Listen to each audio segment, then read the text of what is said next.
వద్దు. ఇంకా ఆడిని మనం కోసేసినా గానీ నిజమండి, యథార్థమైన మాటలండి. ఇదేదో కల్పనా కథలు కాదు ఇయన్నీ. కోసేసినా గానీ ఆడేం చేయడు? వెళ్ళటము మానడు. ఆడికేదో దాంట్లో దొరికింది. దేంట్లో? ఆ మార్గంలో ఆడికేదో దొరికింది. ఆడిని వదిలిపెట్టేయండి అని ఆ రోజు నుంచి మా నాన్న వదిలిపెట్టేసినాడు. మేము ప్రార్థన చేయటం కూడా మానలేదు. రాను రాను రాను రాను రాను రాను మా నాన్న మనసు మారిపోయింది.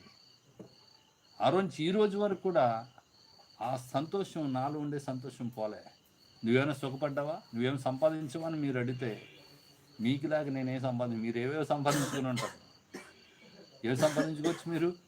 కొడుకుని సంపాదించుకున్నారు, కూతుర్ని సంపాదించుకున్నారు, మనవాళ్ళు మనవరాండ్రు, ఆస్తులు, ఐశ్వర్యాలు, పేరు లేదా? బోల్డ్ పేరు. మీరు చిటికేస్తే తమ్ముడు, చిటికేస్తే ఇవన్నీ ఇక్కడే ఉంటాయి. మన నెత్తి మీద కానీ నేనేం సంపాదించుకున్నానంటే